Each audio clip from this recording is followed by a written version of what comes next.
Today's video is about one of my favorite cameras, the Holga, and how to shoot it when you're doing travel work. So here's some examples of photos that I've shot with the Holga. Hang tight, I'm going to explain how to use it. We have a travel day tomorrow, so I've been thinking about all the different cameras that I've loved to travel with over the years. And this one has quickly become one of my favorites for personal travel. I think it's probably because it's like mostly indestructible. It's a plastic camera. If it gets wet, I'm not upset about it. If it gets stolen or broken, like I can replace it for $30. So it's been really quickly becoming one of my favorite film cameras to travel with when I'm going for a personal trip.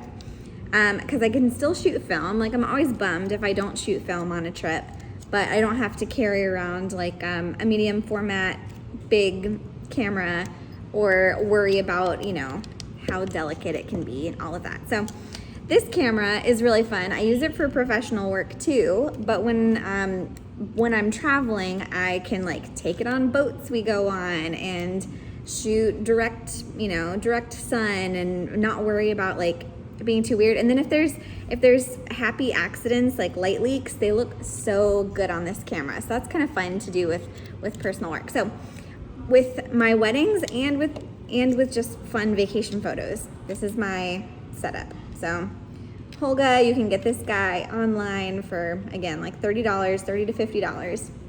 This flash, I don't know if they sell this flash exactly anymore, but even just a small flash without a ton of weird, without a ton of electronics on it, just like the shutter goes off, the flash goes off too. That's all you need for a Holga, because there aren't really any settings on this camera. It's you're exposing a photo or you're not, and you need a lot of light for the Holga too, because I think it's like f8 is its normal setting.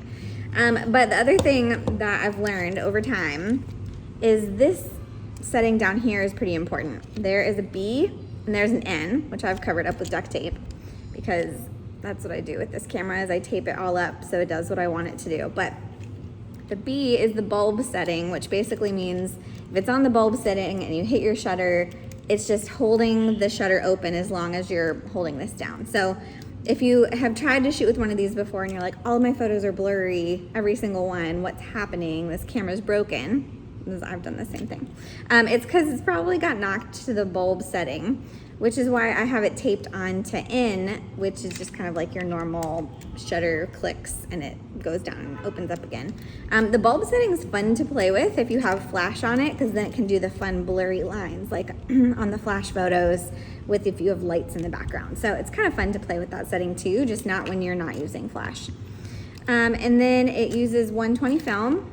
So you can see the different numbers of the film through that red back there. And so you just roll the camera until you come to the next number, and that's how you know that you're on the next frame. And you can even like shoot double exposures and stuff too, like shoot 2 frames over each other. You can play around with not winding it all the way to the next thing, and you kind of have photos in between frames. That's really fun. But yeah, these I don't actually think do anything. I usually just have it on this setting on the like one person, but sometimes it's on that one. I haven't actually noticed that much of a difference, except for maybe more vignetting. So anyway, that is my setup for shooting personal work when I travel. And let me know if you end up shooting with one and if you love the photos that you get from it. I'd love to see what you do.